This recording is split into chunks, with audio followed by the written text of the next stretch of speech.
coming up, a song that missed the top 40 in the early 80s, but has since become a modern-day standard. Also a major influence after it was released on so many bands, so much music. The song was punctuated by the singers trying to mimic sea creatures, a quirky lead vocal that was more talk than singing, plus the song was inspired by an unlikely icon.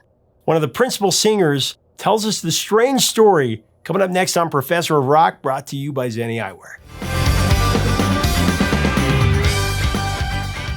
Hey music junkies, Professor of Rock, always here to celebrate the greatest artists and the greatest songs of all time.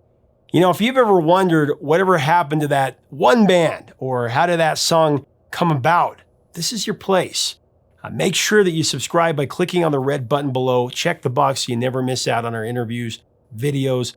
Also, make sure to check out our new merch below, including our Vintage Years collection. I think you'll enjoy that. Also, take a look at our newest content on Patreon. The link is below. We started a new show there. Now, if you go back and look at the Billboard charts for May 24th, 1980, you'll see the decade starting to really take shape. Up and down the charts, you could see a clear diversity of genres. Disco act Lips Inc. was burning with the last flames of that genre at number 2 with Funky Town.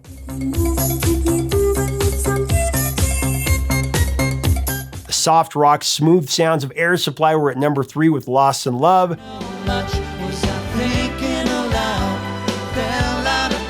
And Ambrosia was at number 6 with The Biggest Part of Me.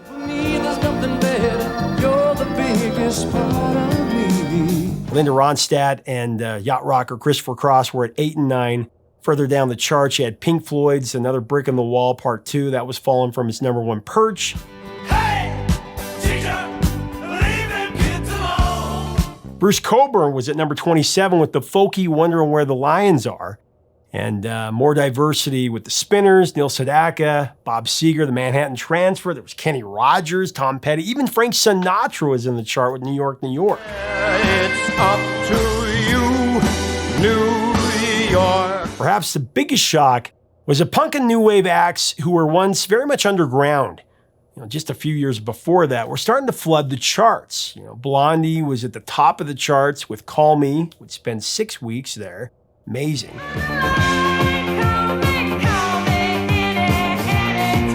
Gary Newman was at 10 with Cars.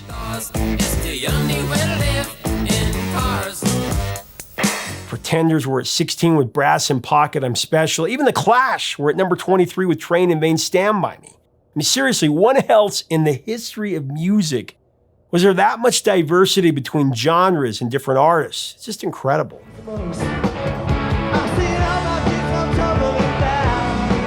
That was the week that a band from the booming music scene of Athens, Georgia, watched their debut single Rock Lobster hit the Hot 100 and peaked at number 56.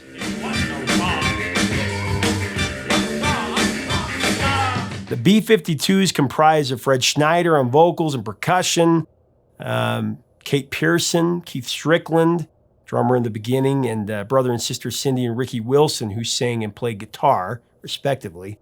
The B-52's debut album was full of campy new wave charisma, and this was never more on display than with Rock Lobster, a new wave masterpiece of epic proportions if there ever was one.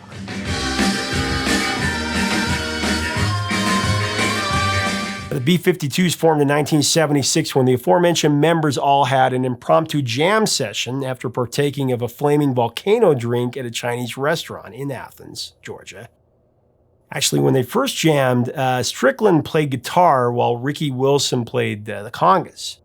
The first gig, which actually happened to fall on Valentine's Day, Ricky played the guitar. Their avant guard tendencies served the band very well as they supported each other with Kate Pierson and Cindy Wilson's beehive hairdos and Fred Schneider's eccentric persona.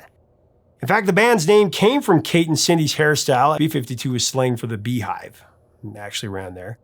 I've heard that they had several names that they were considering for the band. Fellini's Children was one, and Tinatrons. With the new wave sound starting to take over where punk left off, bands were popping up all over. But the B-52s were one of the true innovators of the genre. And what set them apart was that zany combo of surf and dance music. Of course, Ricky Wilson's bizarre guitar tuning.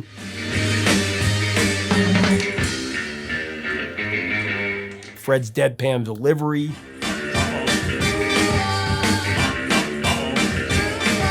with Pierson and Wilson's ethereal vocals backing it up, sometimes on lead.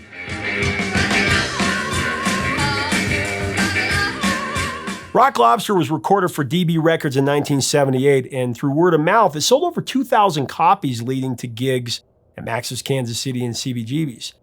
Later, Rock Lobster was re-recorded, and that was the version that became the underground hit. It started an explosion of activity in both Canada and the UK as well as the US. I had a great opportunity to visit with Cindy Wilson from the group about this song.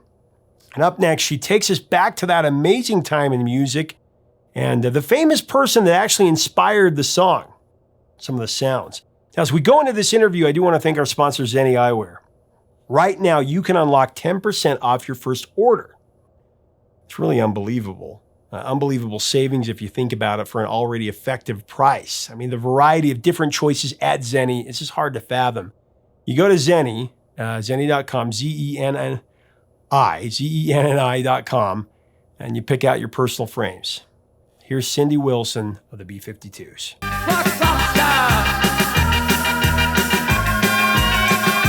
Well, let's talk about Rock Lobster, because it's almost like that was the opening shot on New Wave, in a way. Punk had happened, and post-punk was beginning, and when Rock Lobster came out and didn't sound like anything out there, and I always read that Fred came up with the two words Rock Lobster because of some club that had like a... There was a club outside of Athens, Hawaiian Hali.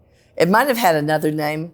I think it's one of those dirty holes. And blah, blah. They were shooting, it was a cheesy, I guess, way to have entertainment, where they were just shooting like slides, and it's really absurd, the slides they were shining, it was like lobsters, and I think it formed Rock Lobster and Fred's mind. So. You guys kind of jammed on just Rock Lobster, and then that whole masterpiece. And it really is, because it's there's the two versions, right? There's the shorter version, it's a little more raw, but the long version. The first version was really long. Yeah. That's the one that people love, the long one, with all the different animal sounds and the things. Yeah. And I want to talk about the evolution of that song. So he brings it to you. Tell me about all the different layers and how it started to become what it was. It started in the early jams, and it was amazing. Ricky had a wonderful sense of melody, and he was going for a really unique and interesting kind of just very interesting. Like the surf guitar kind of. Kate and I were wailing in the background and throwing stuff out, and we were being like the doo-wop girls. And Ricky and Keith kind of structured the song out of the jamming. His air hose broke. Lots of trouble. The guitar, and then the famous bass line was funny about that.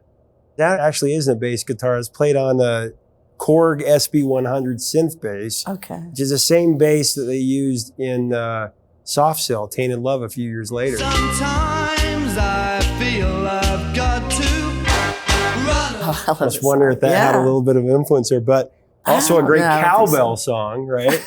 Yeah, we had a few. We loved using old instruments we found in thrift stores. Cowbell.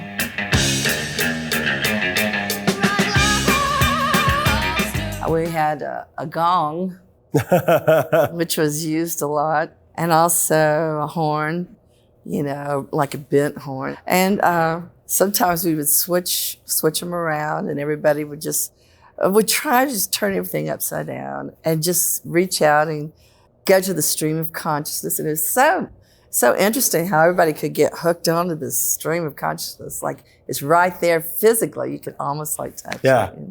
And so it's amazing to... Well, and that energy that you guys all had together is, of course, Fred is singing his part. And then when you guys do the vocals, you do a dogfish, catfish, sea robin, piranha, narwhal, which... It changes each night. We do. Bikini Well. Oh, yeah, that's got to be the only song that ever hit the Hot 100 that ever said the word narwhal in it. I would bet my life on it.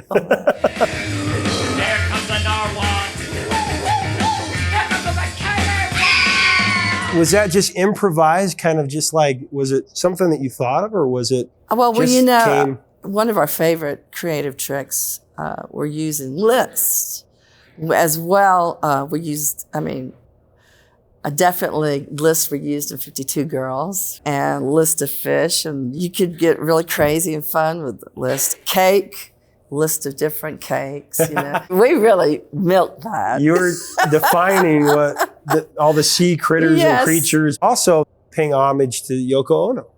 Yeah, Tell me about absolutely. that.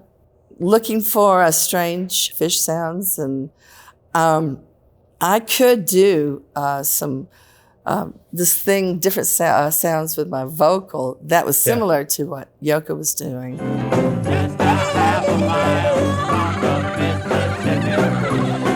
Of course, hers is hers, and you can't quite get it. Oh, no. But it was a bit of an homage. Yes. Well, what's cool about that is in rock and roll history, John Lennon hearing that song is what gave him the impetus to come out of retirement. He spent 5 years just raising Sean, his son, and there's the story that he calls up Yoko and says, "Get out the axe," or I can't remember the exact word he used. I know, it's so funny. You know, Sean and my son Nolan are in contact with each other, which is really funny now. So funny. And they talk a lot online. I've read that, and I'm so grateful that he saw some originality and he was inspired by the originality and not taking yourself so seriously.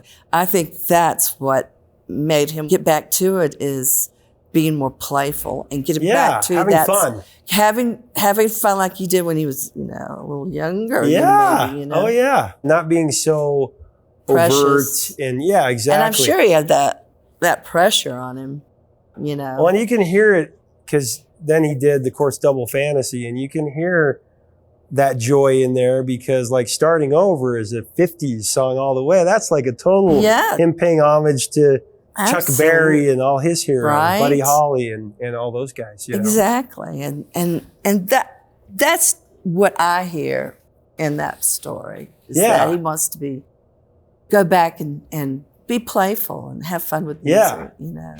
Just like starting over.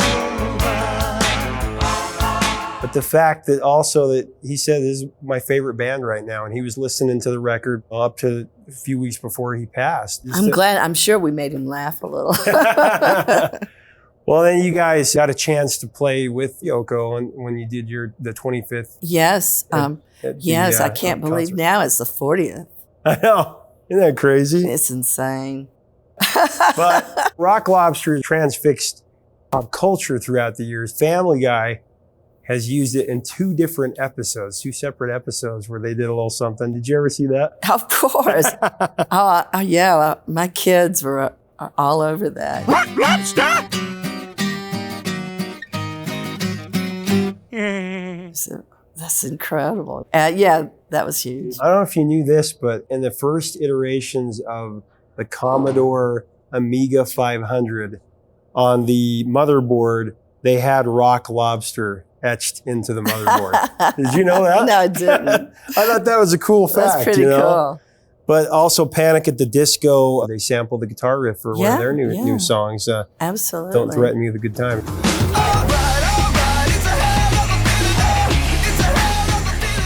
I love the bands that are dressing up like us too. You know, that's kind of fun. The Beetlejuice have been playing for years, you know, and so we continue to build an audience, and then they bring friends or family, and it's really fun to look at the audience. We even played for in LA. It was a festival, and it was so much fun. It was all like 20-year-old types. Younger kids. Yeah, and they were doing the mosh pit, and us, and wow, that's so hip, you know. And they were really into it, you know, on a cool level. And so they got it, and and could appreciate it. So it was kind of cool.